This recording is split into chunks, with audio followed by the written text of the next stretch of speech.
Hello, and welcome back to another episode of International Immersion, a podcast that seeks to capture the combined experiences of people, places, culture, traveling, current events, living abroad, and much, much more.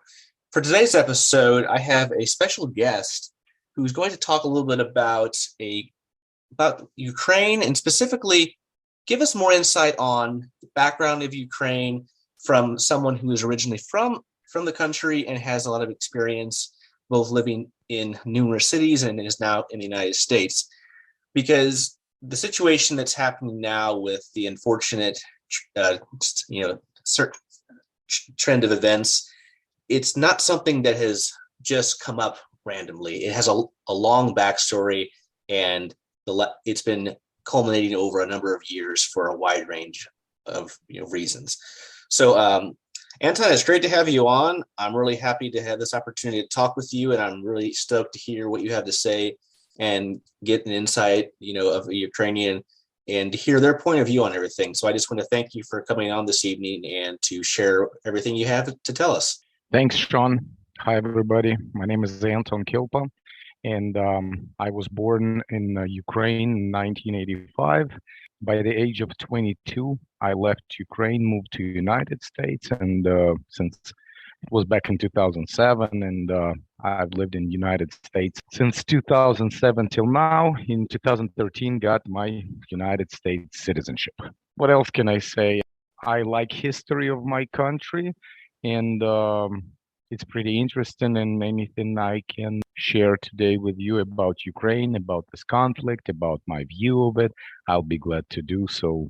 That's wonderful to hear, Anton, and congratulations on obtaining your citizenship back in 2013, as you mentioned. And like I said, I'm really happy that you're on today and to hear what you have to say. And you mentioned a big one, that is history. Every country's history is complicated, complex, and let's just say that Ukraine is no exception, to say the least. That's true. Yeah. So I guess we can go ahead and begin with, I think everyone now knows about Ukraine, but the level at which people know about it, I think, varies widely from just, okay, it's a country to people who are experts on it. So I think it'd be great to hear from your perspective, a little bit of background on Ukraine. So maybe we could start off on location and geography. So Ukraine is located on the western border of Russia. It's a country about 500,000 square miles, so it's pretty much the size of Texas. The population, the last update I know about the population is 42 million, but I could be wrong. It could be plus minus 2 million people. What else? The Ukraine used to be a part of the Soviet Union in 1991. The August 24th, it got official independence. And at this day, I actually want to say that it's not just got independence. It became free of occupation. From being occupied by Soviet Union and all its politics and all its ideology. The culture. Go ahead. Yeah, and I think that's good because I think people know where Ukraine is, but it's a very strategic place, and like you said, it's a very large country by European standards, and borders the Black Sea, Russia to the east, other European countries to the west, Belarus to the north. So it's in a very very unique location in terms of what it's exposed to, and like we're going to lead into next with culture, it's definitely a crossroads for a lot of cultures. Yes, it is very important strategically because the Ukraine is located right between western border of Russia and eastern border of Poland. So that makes Ukraine is like a boundary between eastern and western world. And that leaves its own impact on the politics because Ukraine sort of had to always balance between West and East, and that's the story. Yeah, so pretty much a textbook example of being pulled in two different directions. Yeah, and it's not just political balance. It's also, I guess, the military balance, the strategic importance of Ukraine. That if the Russia wants Ukraine because it creates another buffer between Russia and the West, and the West wants Ukraine because it creates the buffer between West and Russia. No, no, and that makes perfect sense. And it's you can definitely see the viewpoints from both sides on that. And that leads into the next thing that's kind of unique is Ukrainian culture.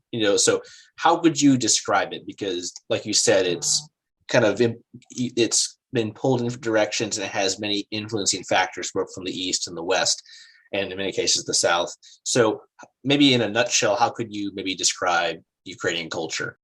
Ukrainian culture, Ukrainians have tendency to be good farmers, and Ukraine itself has very fertile land, very fertile, fertile to the point that Hitler back in time was actually taking trains full of Ukrainian land to Germany. So that's how fertile that land is. What else? Ukraine shows themselves not bad in sports, and also in what do you call it? In combative sport. Like what would be the right way to say it? Combative, or like sports like boxing, like martial arts. Yeah, martial arts more like heavy contact sports. Both Yeah, martial heavy arts. contact Yeah.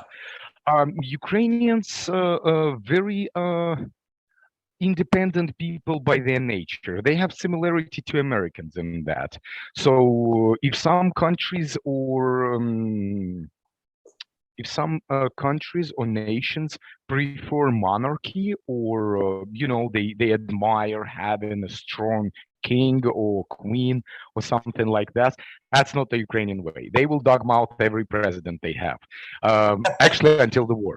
The moment they get in the war, they doesn't matter good or bad president, they will follow him.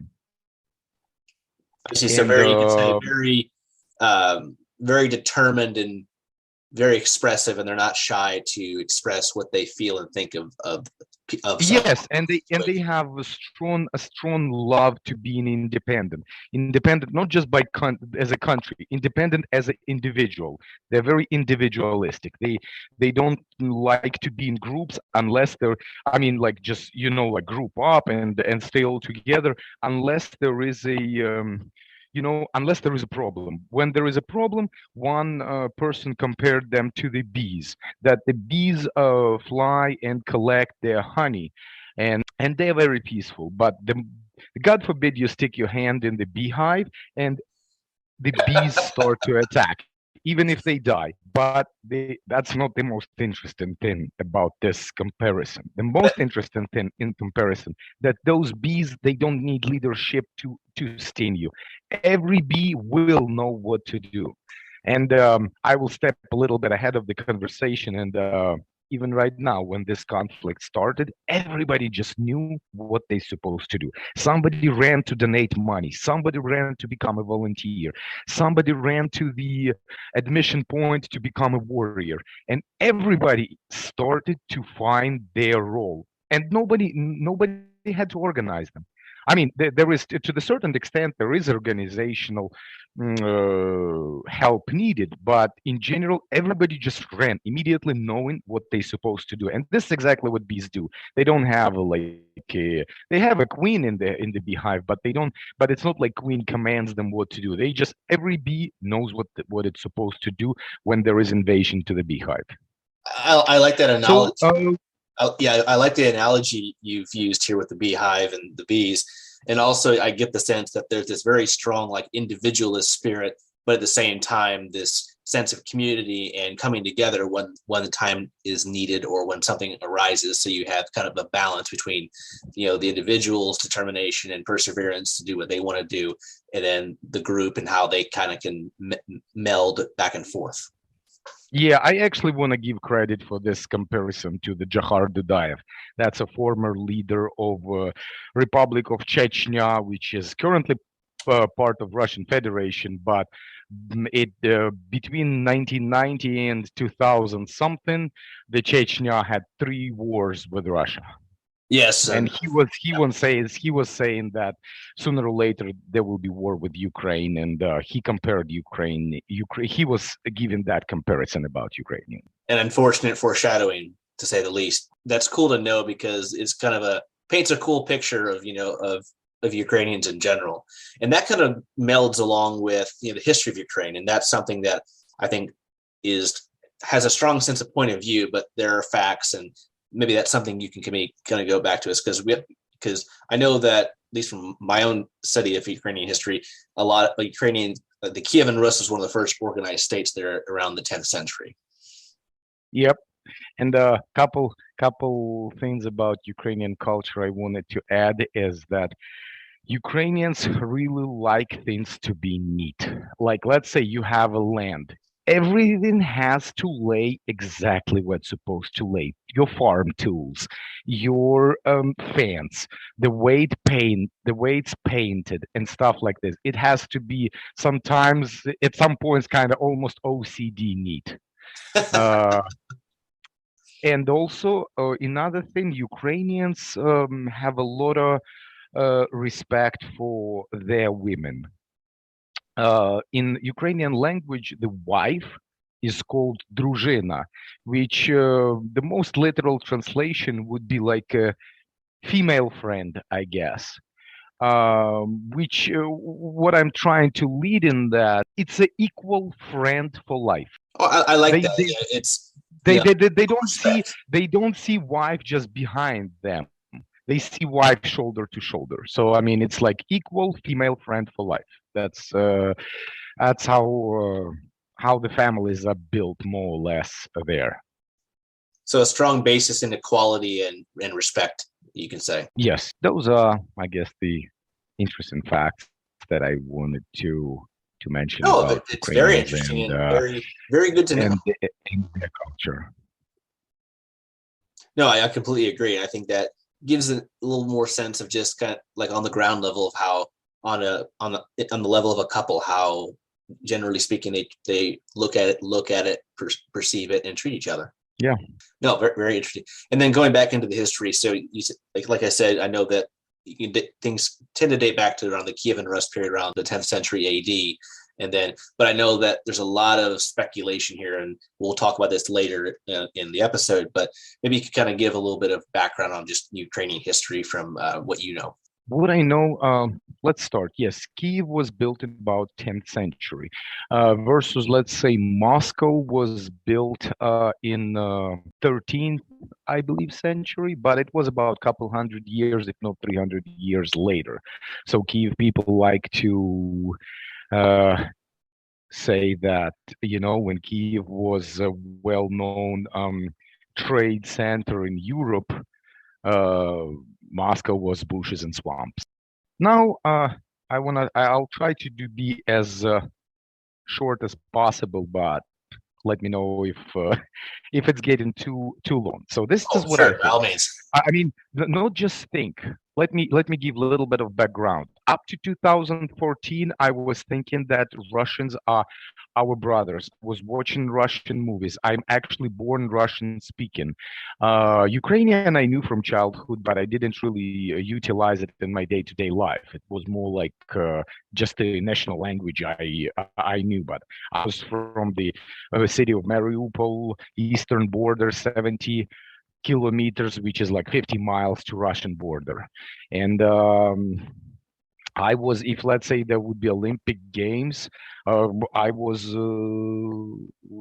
if Ukrainian athlete would lose, and next one would be Russian, I would be just like, oh, okay, let's see how far Russian can go. It was it was like a brotherhood for me. And when 2014 conflict started in Ukraine, I started learning a little bit more history bit by bit. I started to doing reading different books, trying to find some information, and this is what I found out. Ukrainians, their roots come from Slovak people. The key difference, their roots coming from Slovak people, and they had a um, nation that was known from about 10th century. It was known in Europe, and the Ukrainian princesses were married to some European king, like they would become Queen of France or some other. I definitely remember Queen of France. I don't want to say other European countries because I don't remember which ones for sure, so I don't want to be kind of laughed at, I guess. But if you want to read Ukrainian history, just Google Ukrainian princesses and their marriages. And there was it wasn't just one; it was quite few. And so they had some presence in Europe royalty family. Meanwhile, Russia was their roots are Hungarian, Finnish Hungarian tribes, and their culture. You could see that in their culture, in their ornaments, like not ornaments. What is it called? The national.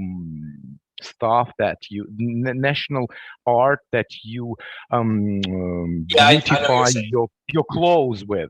Yeah, kind We of call it like ornaments. Styles pattern is more of the Yes, patterns on the clothing, a type of outfits. It leads to that. Even this bear idea that they have, like Russian bear. That bear thing came from Finnish culture. Uh, and interesting. Okay, what that's interesting fact. I did not know that. Yeah, and honestly, unfortunately, lots of stuff they took from somebody else. The bear came from Finnish culture. The three-colored flag came during the reign of Peter the First. Their white, blue, and red flag came actually. It was flag of Holland, except they switched the lanes a little bit because the Holland people were building their first navy fleet, and the Peter the First, the Tsar, asked the builder, like, hey, actually, builder came to him and says, you know what? There is a tradition to put the country flag on the ship when you once it's built. What flag do you want to put? Do you want to put there? And the Tsar didn't have a flag, so he asked, hey, what flag do you actually put on your ships? He says, flag of Holland. He said, and the Tsar asked, so what is it? He says, three lines: red, white, and it's white, blue, and red. Uh, and he said, all right, just do the same. That's how their flag was born. Mm. And I don't remember where they got this two-headed eagle, but even that was taken from somebody else's culture. I remember that, Actually, but yeah, I don't want to say which one. the basically the eagle with two heads. I know that was actually a Byzantine symbol from the Byzantine. Exactly. Oh, yeah, yeah. That's what during the times when they were claiming themselves. Because I know, like Uh, in many terms, the Russians it's consider something about themselves like the Christianity that third they were Rome. claiming themselves the third Roma or Yes, something like that. exactly. So coming back to history. So Ukraine is built on, Ukraine is based on Slovak tribes. Russia is based on Finnish Hungarian. Then Ukraine, then Russia, sorry, let me structure my thoughts real quick because there is too many on them in my head. Then during the Genghis Khan, On the Mongol uh, period, you could say, or the yes, Mongol yes. conquests. Yes, during that period, Ukraine was under Mongolian ego only for 100 years. So it might left of some print on their culture, but not as much. Russians actually were under that ruling for 300 years. And in their culture, they like to present that they were suffering during those 300 years, that Mongolian people were like a barbarian, dumb, that wanted to, but there was just too many of them, so the pure, nice Russian people couldn't kick him back. But that wasn't actually true. Mongolian people were very organized. Genghis Khan was very smart man, and once he conquered that area, he didn't even think to murder and kill and rob and rape everybody. Because why do you want to kill the cow that you can milk? And that's what they did for 300 years. And you can see a lot of how to explain a lot of print of the Mongolian culture in Russian in Russian culture, like even in their fairy tales, their royalty suddenly actually dressed up like Mongolian royalty of that time, and their shoes. Russians were not known for being a horseman. But Mongolians were. But for some reason, all Russian royalty in their fairy tales were the boot with the heel and the pointy and tipped upward nose. It's something similar to cowboy boot. Uh, what else you could see? Their royalty in the fairy tales has in their hands the short bow, and the if Ukrainian infantry of that time had long bows, because everybody knew with the long bow shoots further and shoots stronger, but it's absolutely useless when you're on the horse. And therefore, Mongolians used to use short bows, so you can tip it over the back horse to the left side, to the right side, and it's comfortable to shoot with. And you can place it on your back. And the why Russian royalty has all that, so all that print of Turk-based tribes in their culture, and which they are trying to deny. They are claiming themselves pure Slovak people. Um, what else I can say that their royalty back in that time actually had to go to the Khan and get the special document that allows them to be a royalty. If they didn't get, if they would just claim themselves by themselves that they are gonna be ruling this area, they would just get killed, and that's it. Yeah, so that's a good point. It's like, I think that's one thing. I think every country, society, culture, they, everyone has pride, and it's hard to lose that. So in many cases, they've incorporated a lot of these, more Turkic or Mongolian or Turkic traditions, and there's nothing inherently wrong with that. It's just that whenever there's always going to be cultural diffusion when when peoples are in contact over a prolonged period of time. So Exactly. so there's no. So I think it's actually a very good thing because it allows the creation and development of new things that did not exist before, or the sharing and furthering of whatever it may be. But I can see that some cultures, there's definitely a stronger sense of national or cultural pride that does not want to be tarnished for in one way of saying it. Yeah, and there is a saying: "Great nation supposed to have great history." Yes, very very well said, and that's because they have to go in tandem to support a great nation in a way. And why I said that? Back in 18th century, there was a German princess that was brought to Russia to rule the Russia, Princess Katerina. I think that became Catherine the Great, correct? Yes, exactly. That's the one. She was actually German. She didn't know even Russian when she came there. She was a German princess, and I'm not sure why they decided German princess to rule Russia, but I guess it's something historical people would answer about traditions of how monarchies worked back in that time. But it was common thing that one royalty from one country would go to rule to another country and stuff like that. So she comes to Russia, and she sees the half barbaric compared to her native Germany people. She sees stuff that she's not pleased to rule of, and she thought, how can I bring this nation to some kind of traditions, to some kind of culture, to some kind of prosperity, I guess. And she looked what she had on her hands. She looked at the ancestry of Finnish and Hungarian tribes, which didn't bother her that much, but she looked on the whole national government industry was built by Mongolian standards and with Mongolian history. And Mongolian history of those 300 years that Mongolians ruled over Russian territory. And she thought like, no, I need something. And back in then, actually, Russia was called Moscovia, not Russia.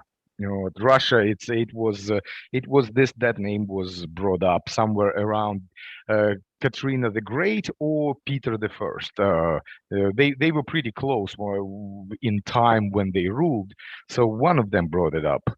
But anyway, so she thought, okay, in Europe was simply afraid of Genghis Khan and all its legacy. Uh, so all that wasn't really popular in Europe. So she thought, like, what history I can bring to Europe? Well, how can I lead this nation into the Europe with what history into European society? And here is the Ukraine that had a great society. Slovak people were respected in Europe, and she thought, why not? And they started to rewriting this history in as funny as it sounds. She created the commission. I mean, like how to explain commissions, teams. That's the right word. Teams of people who would go to monasteries, libraries, and there was not too many of them back then. They would find old scripts and they would take them. Instead, her own team would start writing new history. And you know what people say? If you say lies 30 times, on the 31st time, it becomes true.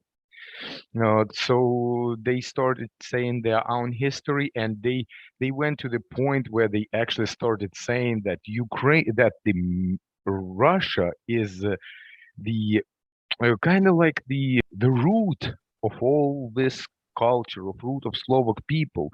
And Ukraine is some kind of Ukrainian culture, and their dialect is kind of something that is, came from the outskirts and of their great empire. And they are such nice people that they actually can allow this culture to live that. But all educated and smart people supposed to use Russian idea, Russian language, and which every empire does. Every empire tries to set down to be a center of whole world of itself and their language and their culture and everything. So and Yeah, that's a good point. They try to, it's like they try to own it. Own. Yes, yes, yes. And so for the last they keep saying sometimes like, oh, why do you want to speak your Ukrainian language so much? Why don't you just want to speak Russian? Language doesn't matter. Ukrainians answer, if language doesn't matter, why can't it be Ukrainian? So No, I think that's a very good backdrop to kind of get an idea of history and specifically viewpoints of how things have transpired, and also how you as a Ukrainian looks at it. And then at the same time, I think it's always interesting to see how different people look at their history and other countries' history when you get together and talk, because you find that there's a lot of similarities, but also I think the big thing that I find is there's always difference in points of view based on, like you said, with what they've learned, education, etc. yeah, and between 1653 and nowadays, there was 22. This one is 23rd armed conflicts between Russia and Ukraine. That's tragic. Just under 400 years at this point. That's very sobering. Yeah, and Ukrainians just like the independence. They like to be. Freedom is really important for them. It's in the DNA point. And they and Russians vice versa. They're more like monarchists. So they like Russian people. They admire their president as a king, and they like to see it sit in, I don't know, some kind of up high. Ukrainians vice versa. They will dogmouth half of their presidents, and they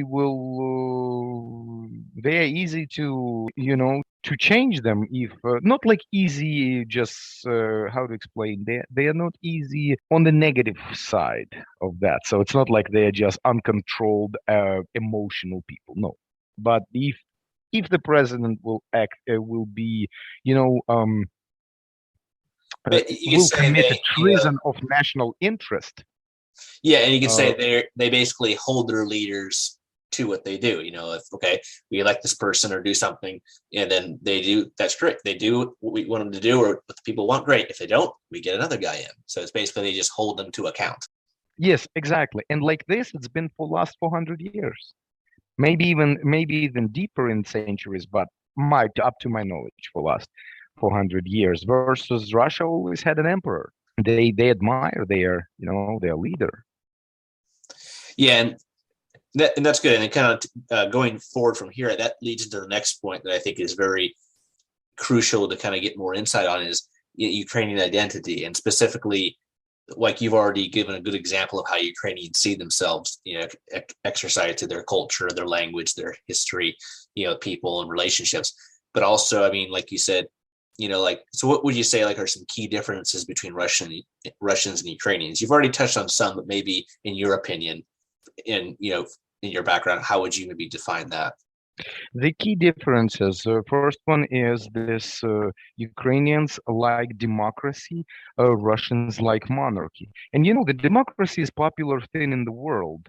But right now, I'm not talking about, oh, democracy is so good, monarchy is so bad. No, there is a lot of nations in the world that like monarchy, controlled or uncontrolled, but some people like it, some people don't. And it's important to know why I say Ukrainians are not Russians. They are different. Russians try keep saying that Ukrainians is the same nation, and therefore we gonna you guys, it's mistake that you got independent. You need to be back with the mother Russia, and that's not what Ukrainians think. So Ukrainians are individualists with the high tendency to freedom, and their leaders are mainly chosen. Not the They don't really allow much for their leaders to keep the reign for too long, like to stay ruling for too long, I guess, to stay in power for too long. I mean, like normal term or normal 2 terms, which is 4 years, I believe, in Ukraine, and then next one. Next, key differences, the relationship to women. Ukrainians, as I said, they call their wife druzhina, which means female friend for life. They are more like, they see the marriage more like a shoulder to shoulder stand, except they have the roles. The man has his role, the woman has her role, but it's a definitely union full of mutual respect and kind of shoulder to shoulder stand. Russians have little less respect to their women. I don't want to, dig in their culture, but definitely it's not as much equal partnership as Ukrainians like it in their families. Mm, what else? Ukrainians uh, very neat in their household. Sometimes it's almost OCD neat. They like their windows to be painted certain way. They like certain patterns to be presented to be in their household. And Russians don't care as much about it. Russians care more about looking rich, for example, but not about this, kind of like neatness, call it that way. What else? The key difference is the do you hear me, Sean? Yes. Mm-hmm. No, I think I just wanted that's to make sure we didn't get disconnected.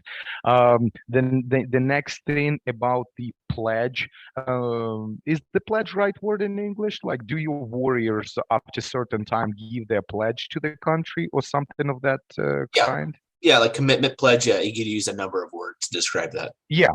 So the Ukrainian pledge, and because we have it like this: the young guy who joins the military, he goes through the boot camp of like whatever 3 months, something like that, and then he does this pledge, and then he becomes a soldier. Before that, he's not a soldier; he's just a boot camper. Uh, and so the Ukrainian police, military, and prosecution, navy, all what you can think of like military or police type of organizations, they have this pledge, and the pledge ends: I serve the nation, I serve the people of Ukraine. But Russians say different things. Russians say in their pledge, I serve to the Russia, So basically, which you're saying one is more to the people and one is you could say, to the state or the. Exactly. They serve their state, and state means the people in power, the person in power.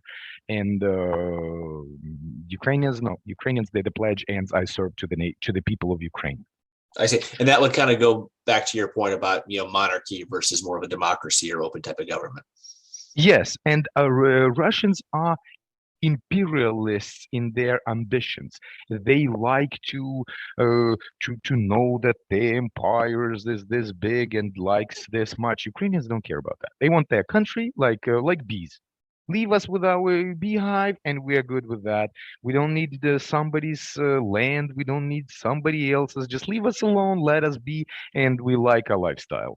That's how they don't have imperialistic ambitions at all, because they're individualists. They don't see themselves comfortable in the group. If you take the Russian people and put them in the golden cage, they'll be fine with that sooner or later. If you try to do that to Ukrainians, they don't like to be in groups. They don't like to be organized by somebody. They don't want to be there. If they ask you to organize them, they will be obeying to what you're saying. Like, let's say, hey, we are contractors, but we need to build this building. We don't know how to. Hey, chief, you are the general contractor. Please organize us.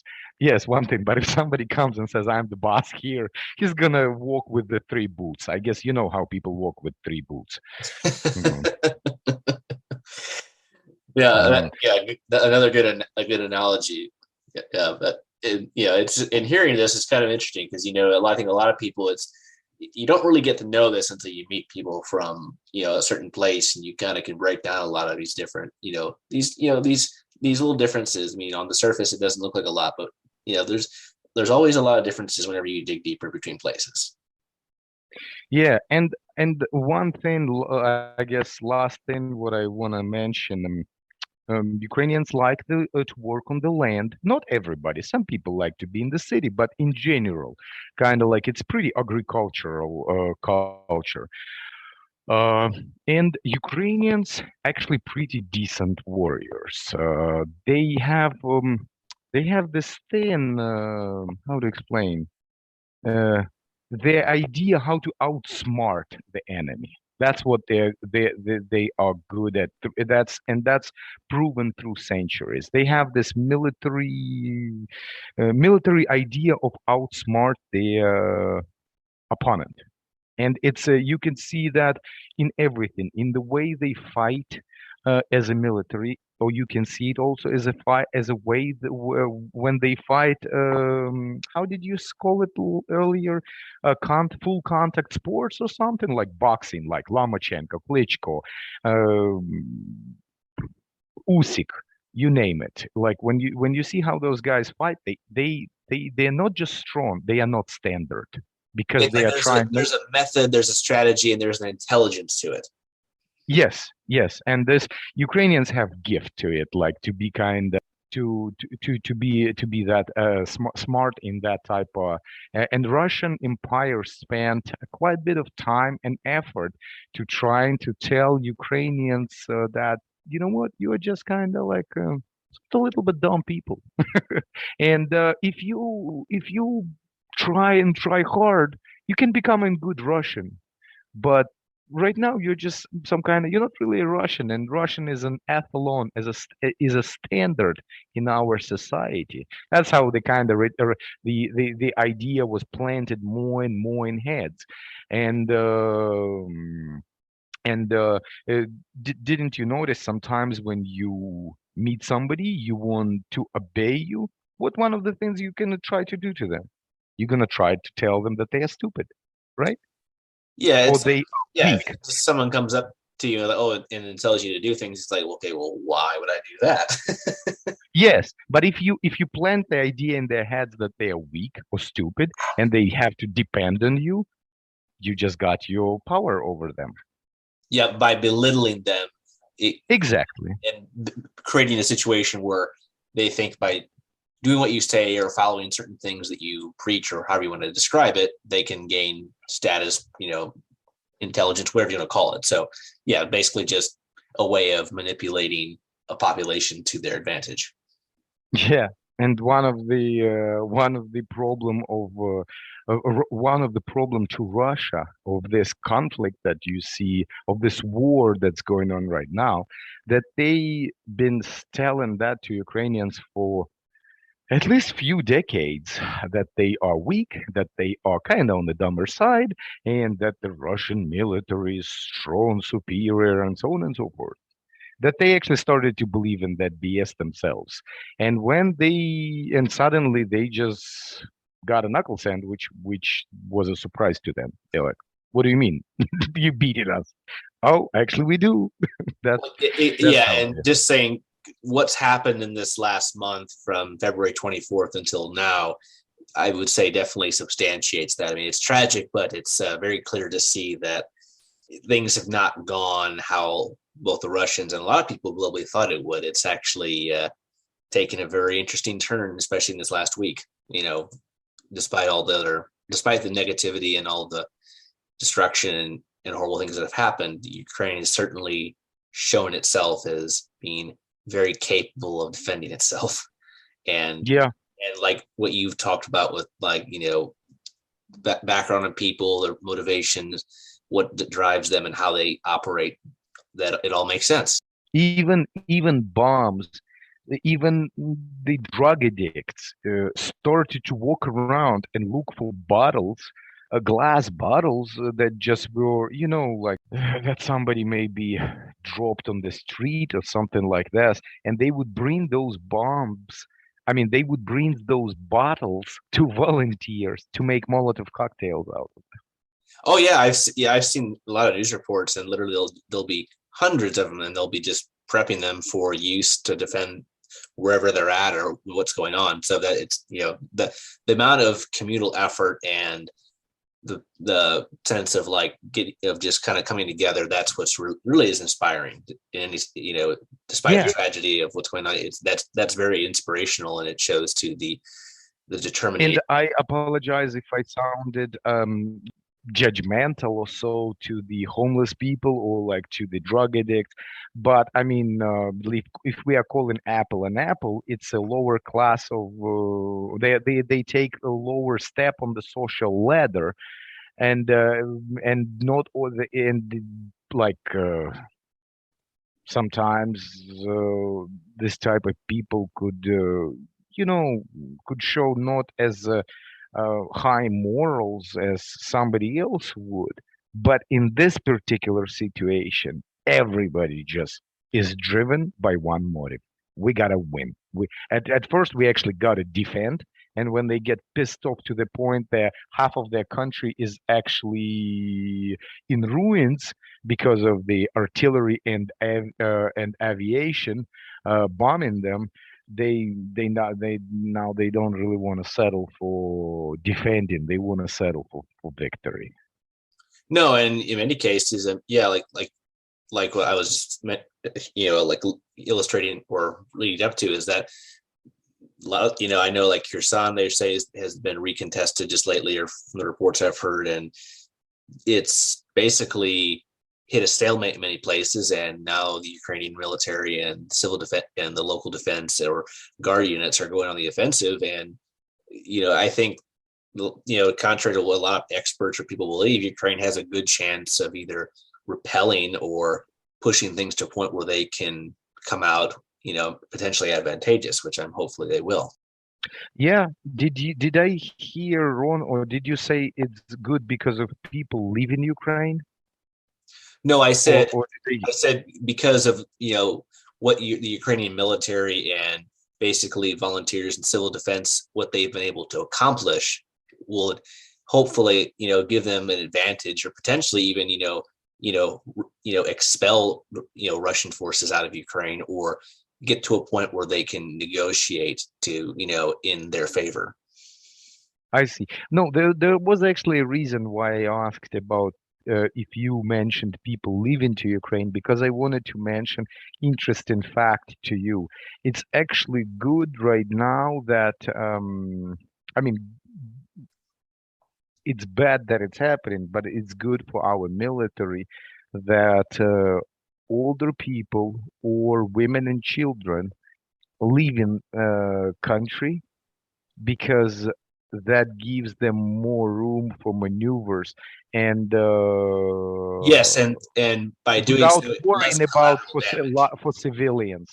Yes, exactly. So basically, by removing, women and children and non-combatants, it allows the Ukrainian military and new recruits, in civil defense, whatever you want to call them, it allows them more of a free hand without with less chances of caught of fellow Ukrainian citizens, non-combatants being caught in the crossfire between the opposing forces. So yes, so while that's tragic, I can see how that would be at least a benefit in that context, as you mentioned. Yes. And even doctors can spend, like surgeons and doctors can spend more time, uh, healing the wounded military in during the wartime versus healing the people who don't take who don't take direct what is it called, the role in the conflict. It doesn't mean that they are not important. It just means that they are actually equally important.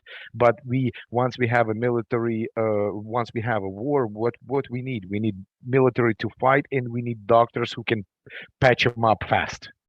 Yeah, it allows them priority to focus on the combatants. As you said, more and more non-combatants have left or have gotten out of an area where they could potentially be, injured or killed. I mean, of course, there's still a lot that are still in places like Kharkiv or Mariupol, Chernihiv, Mykolaiv, or other places. But still, by reducing the numbers of the civilian population or non-combatants, that does reduce the burden on both the military, supports and support, surgeons, logistics, all those things. It allows them to focus more on keeping the military functioning. Yeah. And therefore, Ukrainian nation is very thankful to all the European countries that accepted refugees, and they act very involved and generous to the refugees. The big one is Poland. It's super big. It's the first country the Ukrainians see once they go west, and the refugees nowadays go west. Once they enter Poland, they get so much care that some people burst in tears. Oh, and I've been following that, and just the amount of refugees that have been coming into Poland primarily, it's staggering. But also just they've been doing a lot, and all the countries that are accepting refugees, you have to give them, you have to tip your hat to them for what they're providing. Yeah, Moldova, Germany, Czech Republic, you name it. If there is a people of some other countries listening to podcast, I apologize if I didn't mention you guys. It just I would pretty much have to mention whole Europe to that Europe, Turkey, Georgia, not the Georgia state, but country of Georgia. I mean, you probably still remember that joke when there was a war in Georgia, and some ignorant person from actually either Atlanta, either Macon, or like some city in Georgia actually posted on the Facebook, why everybody's talking about tanks in Georgia? I don't see nothing on my street. Oh, that's such a sense of irony there. Oh, my Lord. Because they both countries have the same name. I mean, country and state. State of Georgia and country of Georgia, they exactly spelled the same, and but it's obviously not the same place. But anyway, all the countries gave so much shoulder to people that it's hard to believe that people can have so much care, people can offer so much shelter, food, anything. No, it's really nice to see how Europe and a lot of countries are coming together to both support Ukraine and also support the people who've been displaced. And and of course, every different countries, their national interest politics can have a different view on it, for based on a whole host of reasons. But it's a good feeling to see when countries come together to support another country in any capacity, regardless of what criticisms are laid out, because I know there's a lot going around right now. But I'm just hopeful that the situation will will be resolved soon, and things. I'm not sure if anything it will ever be back to a state of normalcy before this, but at least to a point where people can rebuild their lives and get back to a more of at least a sense of normalcy. No, until then, I mean, before that happens, the war has to end, and it has to end with victory. And the big, the very big thank you to the United States that they their impact on this victory is huge with the support of anti-tank weapon. And I apologize if it's not the most right name to name it. It's called Javelin. Yeah. It's a launcher system that can attack the tank. The Ukrainian military was supplied with quite a bit of that type of weaponry. That's all. That's what I know.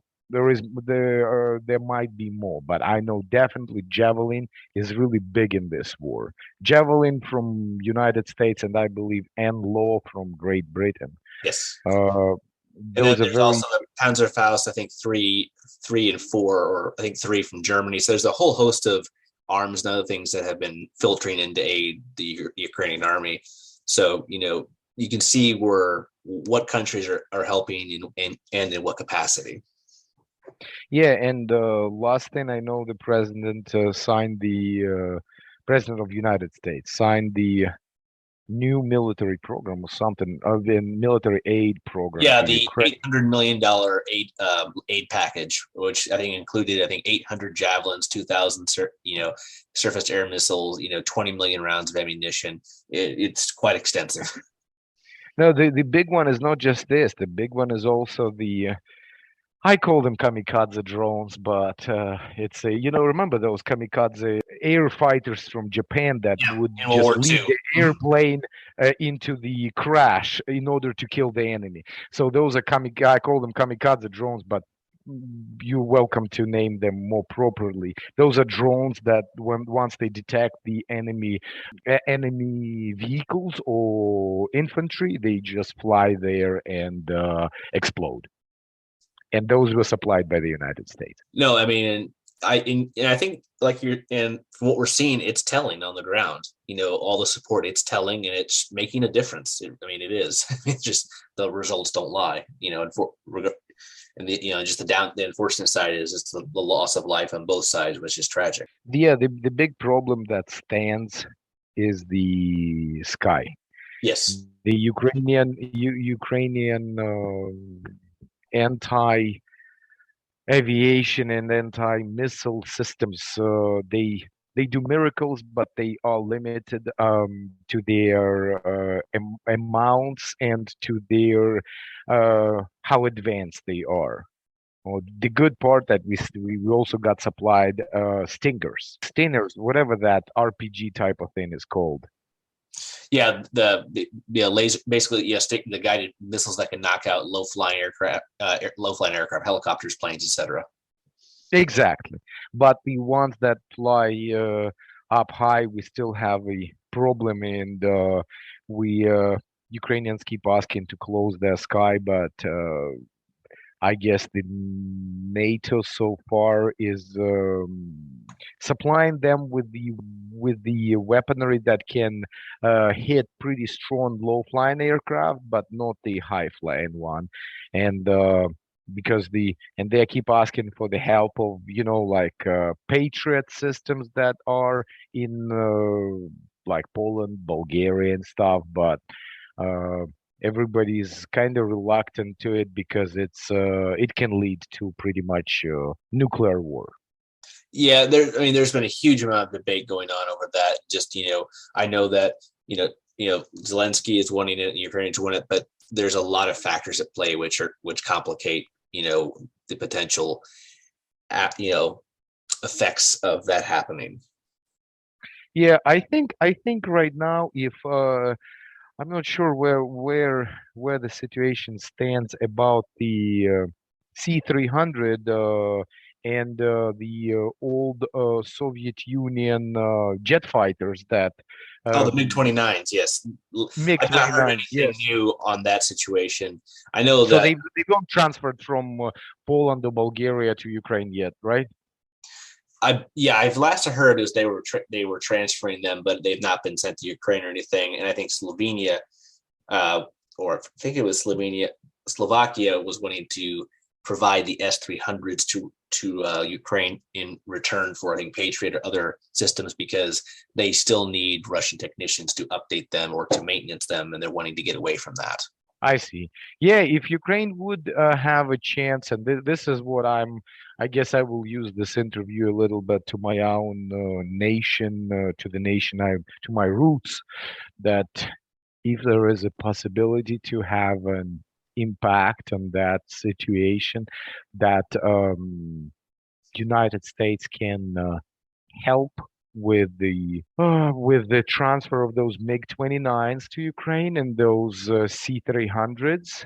That would be really good because Ukrainian military is well trained on those, and we have plenty pilots, but we don't have enough aircraft to close our own sky.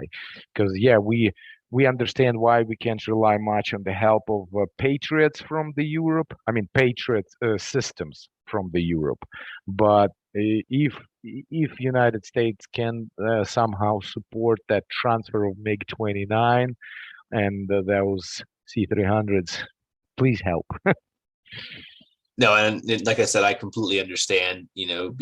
Basically, those are things that are in demand and what are needed to help, the Ukrainian military protect maintain their national sovereignty and defend their territory, their people, and their identity in every sense. Yeah, if you think that it would make sense, I could explain a little bit more about the roots of the conflict, the way I see it. Yeah, actually, I think we can wrap. I think we can wrap it up. We can wrap it up for this episode because we're almost at an hour now. So I think the roots of the conflict would be a great second episode now, given just the incredible amount of information and just insight you provided, kind of more on your background and kind of on Ukrainian identity and just some of the specific situations that are unfolding now. So I think that'd be a great follow up episode. So you kind of in summary, like what would you say are any final thoughts or suggestions that you have for people listening right now and who are aware of the situation in Ukraine? I wanted to say if somebody's thinking like they want to help, what they can do is it's very simple. Just write an email to the local congressman asking for asking for helping Ukrainians to enter the United States.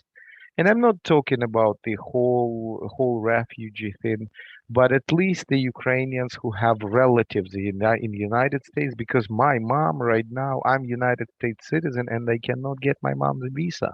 I mean, I'm trying to, and I eventually will, but it's not that easy. Even though I'm United States citizen, I mean, I can reunite with my mom, but it will take a couple years, and my mom will get green card. But she doesn't want a green card. She just wants a visa. She just wants to enter the country and then go back when she when the war is over, and that's the problem. So you can write to a congressman to support some kind of program to simplify entrance to United States for Ukrainian people who have relatives in the United States. Um, Second thing, if anybody else wants to help, I want to say RS Romeo Sam Ukraine, RS Ukraine. .org. That's the website where I personally know the people from this who organized this website. It's the website where you can donate to the money, and the volunteers, Ukrainian volunteers, will purchase the tourniquets, the medical kits, the helmets, the body armor to the Ukrainian soldiers and to the Ukrainian volunteers. Because in Ukraine there is a lot of volunteers right now, which means like the government can issue a gun to you if you just want to defend your country. You are not considered full-blown military, but you are country defender, and those people have a lack of body armor, even the most simple one, and the helmets and stuff like this. So that's what our volunteers keep covering right now, very successfully, but there is still a lot of room to go. So RS Romeo Sam and then Ukraine. RS Ukraine, one word, .org, not .com, .org. And even $20 matters. What is $20? 18 pack of beer. Um, what else can I say? That's I guess that's how I can wrap it up, because that's one of the why I wrapped it up this way, because that's one of the my way of that I can talk to you guys. It's my way of helping Ukraine, um, besides just donating and taking the participation in the public meetings. Um, to ask somebody to donate, it's one of the ways that I can try to help my motherland. And that's wonderful, and that's great to know, because I was not aware of this. And I'll make sure to leave a link in the description for anyone who's listening, so they can check the site out. And if they want to donate, I highly recommend you do. And any, like you said, any lifeline, any resource, every little bit helps at the end of the day. Yeah, but what I wanted to mention also, when you open this website, you'll see that it says that you are donating to rehab programs to the wounded, to the handicapped military. Like, you know, ones that you lost limbs and the prosthetic limbs were installed. But that's not what these volunteers do right now, because I mean, I guess that is a secondary priority. The main priority right now is what I mentioned before. I had to say this right now, because once you open website, you might say like, "Hey, why do I donate right now to the to the rehab people if there is more acute problem going on right now?" So no, you actually donating to the most acute problem. I mean, to the solution to the most acute problem, the actual war. No, that's good. That's good, and it's good to have that context. Because a lot of websites can be a little confusing to navigate. But no, that's great. And Anton, I just want to say I just appreciate you coming on today, and it's really enlightening to hear a lot what you've had to say, and a lot of the things that are going on specifically, toward now, but also just the background about just what Ukraine is, who the people are, their history, how they see things. I think that's extremely important. More and more people need to know that, because every situation has a context and a root, and the more we know about it, the more we can help to understand it and then resolve it. And this situation now is the byproduct of a lot of unfortunate events that have happened, and miscommunication, lack of education, you name it. Yeah, and thanks, Sean, and thanks Sean, for letting me have a chance to talk about my motherland, to let people know about it more. And thanks for everybody who was listening. And it's my pleasure. And like I said, I really enjoyed your conversation and what you went into depth on.